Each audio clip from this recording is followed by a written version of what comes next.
నమస్తే అండి. నా పేరు డాక్టర్ రజిత వంగ. నేను ఒక మేనిఫెస్టేషన్ కోచ్. అంతేకాకుండా నేను ఒక అనాటమిస్ట్ని కూడా. ఆల్మోస్ట్ లాస్ట్ 17-18 ఇయర్స్ నుంచి నేను మెడికల్ కాలేజ్లో వర్క్ చేయడం జరిగింది. And I'm so happy that ఈ వీడియోస్ ద్వారా నేను మీకు దగ్గర అవుతున్నాను as a manifestation coach.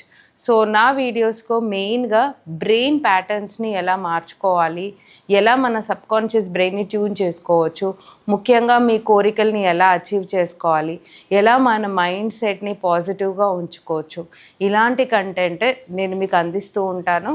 And if you like this content, don't forget to like, share and subscribe. Okay, so ఈ వీడియోలో చాలా ఇంపార్టెంట్ వీడియో, ఎందుకంటే మన ఎమోషనల్ పెయిన్, ఫిజికల్ పెయిన్ గురించి మాట్లాడబోతున్నాను. మనిషికి బోల్డ్ వ్యాధులు ఇప్పుడు ఇవాళ రేపు ఎన్నో డిజీజెస్ చూస్తున్నాం కదా. డయాబెటీస్ అంటారు, హైపర్ టెన్షన్ అంటారు, క్యాన్సర్ అంటారు. సో ఇవన్నీ ఎక్కడ పుడుతున్నాయి? ఫస్ట్ పుట్టేవన్నీ మైండ్లోనే పుడతాయంట.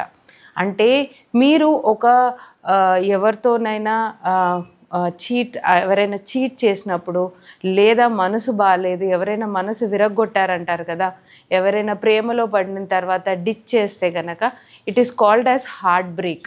హార్ట్ బ్రేక్ అని ఎందుకంటారంటే, ఆల్మోస్ట్ గుండెల్లో కుచ్చితే ఎంత నొప్పి వస్తుందో మనిషికి ఆ టైంలో అంత నొప్పిగా ఉంటుందంట. ఎమోషనల్ పెయిన్ అంత స్ట్రాంగ్ పెయిన్. సో ఈ ఎమోషనల్ పెయిన్ వల్ల ఏం జరుగుతుంది? బాడీలో బ్లడ్ సప్లై తగ్గిపోతుంది, రక్త ప్రవాహన తగ్గిపోతుంది. అంతేకాకుండా వాళ్ళ ఇమ్యూన్ సిస్టమ్, తర్వాత చెస్ట్ పెయిన్ ఇలాంటివి మొదలవుతాయి. ముఖ్యంగా ఎవరైనా ప్రేమలో బాధపడినా, లేదా ఎవరైనా మనని చీట్ చేసినా. అండ్ ఇప్పుడు కొంతమందికి ఫ్యామిలీ బర్డెన్స్, చాలా రెస్పాన్సిబిలిటీస్, చాలా బాధ్యతలు, టెన్షన్స్, ఇలా సఫర్ అయ్యే వాళ్ళకి యూజువల్గా ఖచ్చితంగా బీపీ వచ్చే ఛాన్స్ ఎక్కువగా ఉంటుందంట. Means blood pressure. రీసెర్చర్స్ ఎందుకు చెప్తున్నారంటే, ఈ ప్రాసెస్ని, ఈ సైంటిఫిక్ ప్రాసెస్ని సొమటైజేషన్ అంటారు. అంటే సొమటైజేషన్ మెథడ్లో వాళ్ళు కనుక్కుంది ఏంటంటే, మనము సైకలాజికల్గా ఎమోషనల్ పెయిన్ అంతే నొప్పిగా ఉంటుంది మన ఫిజికల్ పెయిన్ అంతా.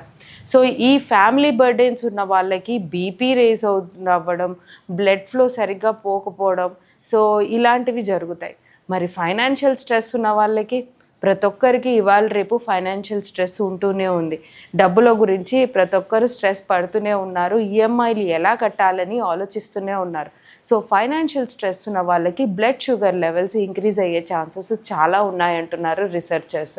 సో ఈ బ్లడ్ షుగర్ లెవెల్స్ వల్ల వెయిట్ లాస్ అవ్వడం, డయాబెటీస్, దాని తర్వాత మెంటల్ టెన్షన్స్, యాంగ్జైటీ, డిప్రెషన్, నిద్ర పట్టకపోవడాలు, సో ఇలాంటివన్నీ వస్తాయంట. సో ఈ పెయిన్ మన బ్రెయిన్కి, ఎమోషనల్ పెయిన్కి, ఫిజికల్ పెయిన్కి అసలు తేడానే తెలియదు.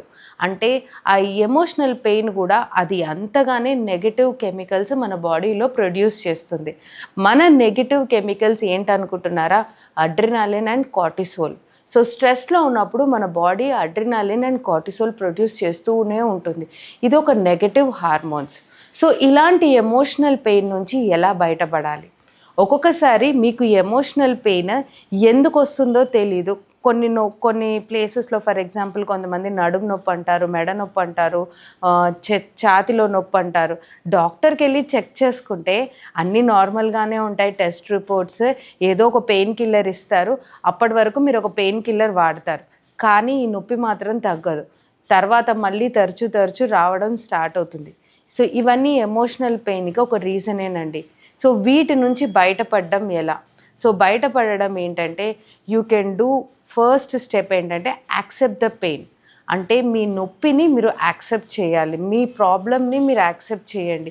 మీకు కాసేపు బాధపడాలనిపిస్తే పర్వాలేదు, కూర్చొని బాధపడండి. ఏడవాలనిపిస్తే ఒక 5 నిమిషాలు ఏడవండి, పర్వాలేదు. బట్ ఏడుస్తూనే ఉండకూడదు, బాధపడుతూనే ఉండకూడదు. So first accept the pain. నాకు ఈ ప్రాబ్లం వచ్చింది నా లైఫ్లో, ఇది నా లైఫ్లో ఒక భాగమే, ఓకే అనుకొని దాన్ని యాక్సెప్ట్ చేయడం. రెండో స్టెప్ బ్రెయిన్ డంపింగ్ మెథడ్ అన్నారు. This is a very powerful method. మీరు ట్రై చేసి చూడండి. ఎప్పుడైనా మీకు బాధ అనిపించినప్పుడు, బ్రెయిన్ డంపింగ్ మెథడ్ అంటే మీరు మీ మనసులో అనిపించే నెగిటివ్ థాట్స్ కానీ ఏవైనా సరే అన్నీ ఒక పేపర్లో రాసేయండి.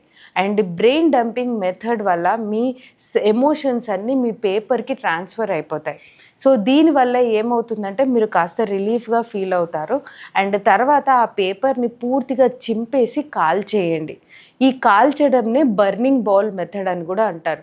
అంటే మీ నెగటివ్ ఎమోషన్స్ని కంప్లీట్గా కాలుస్తున్నప్పుడు చూస్తే మీకు ఏమనిపిస్తుందంటే మీ మైండ్ నుంచి అవి పర్మనెంట్గా వెళ్ళిపోయాయి అని ఒక సైకలాజికల్ సాటిస్ఫాక్షన్ ఉంటుందన్నమాట.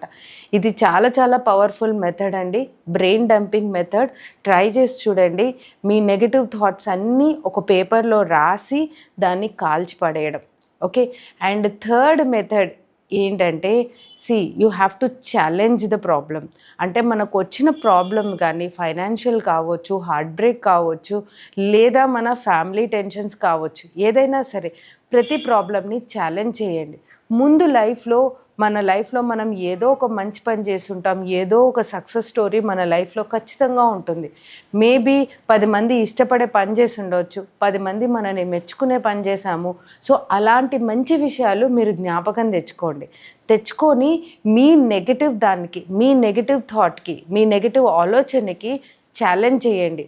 నేను ఎస్ ఈ నెగటివ్ ఛాలెంజ్ నుంచి నేను బయటపడతాను. నా లైఫ్లో చూడు ఎన్ని మంచి విషయాలు జరిగాయో, ఇదొక్కటే కదా నెగటివ్ విషయం జరిగింది, పర్వాలేదు, ఓకే, దీన్ని కూడా నేను ఎదుర్కొంటాను. నా లైఫ్లో ఐ హ్యావ్ ఆల్ ద అర్హత ఉంది, ఐ డిజర్వ్ ఎవ్రీథింగ్ అనేసి అనుకోండి. మీరు మీ లాస్ట్ స్టెప్ ఏంటంటే it is like challenging the problem అనమాట. అంటే మన లైఫ్లో ఏదో ఈ ప్రాబ్లం, అది ఎమోషనల్ పెయిన్ కావచ్చు, ఫైనాన్షియల్ వల్ల కావచ్చు, లేదా మీ ఫ్యామిలీ రెస్పాన్సిబిలిటీస్ వల్ల కావచ్చు, లేదా హార్ట్ బ్రేక్ కావచ్చు, ఎవరైనా చీట్ చేసినందుకు కావచ్చు. సో ఈ ఎమోషనల్ పెయిన్ని మీరు ఛాలెంజ్ చేయొచ్చు. అంటే ముందు ఏమేమి మంచి విషయాలు జరిగాయి, ముందు మీ లైఫ్లో మీరు ఎన్నో ఛాలెంజెస్ ఎదుర్కొని వాటి నుంచి ఎలా బయటపడ్డారు, అవి ఒకసారి ఆలోచించి అవన్నీ రాయండి. రాయడం వల్ల మీకు ధైర్యం వస్తుంది.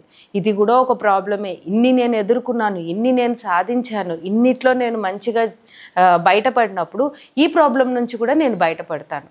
And one thing dear friends, లైఫ్లో ఏది పర్మనెంట్ కాదు. ఈరోజు మనం బాధపడుతున్నాము, నెక్స్ట్ డే మనం హ్యాపీగా ఫీల్ అవుతుండొచ్చు. Okay. So everything is circle in life అనమాట. ఈరోజు మనం సంతోషం ఉంటాం, రేపు బాధపడితే ఎల్లుండి సంతోషపడతాం. సో ఏ ప్రాబ్లం అయినా పర్మనెంట్ కాదండి. ఇప్పుడు మీరు అనుభవిస్తుండొచ్చు, దీని నుంచి కూడా డెఫినెట్గా బయటపడే అవకాశాలు వస్తాయి if you start doing manifestation. మీరు మేనిఫెస్ట్ చేస్తే కనుక, manifestation is an art or a skill అనమాట. ఈ స్కిల్ని నేర్చుకుంటే డెఫినెట్గా మీరు మీ ఎమోషనల్ పెయిన్ నుంచి బయటపడవచ్చు. సో ఈ టిప్స్ మీకు నచ్చితే కనుక వెంటనే షేర్ చేయండి ఈ వీడియోని, షేర్ విత్ యువర్ ఫ్రెండ్స్, వాళ్ళకి హెల్ప్ అవుతుంది డెఫినెట్గా. And see you all with more content. నమస్తే అండి.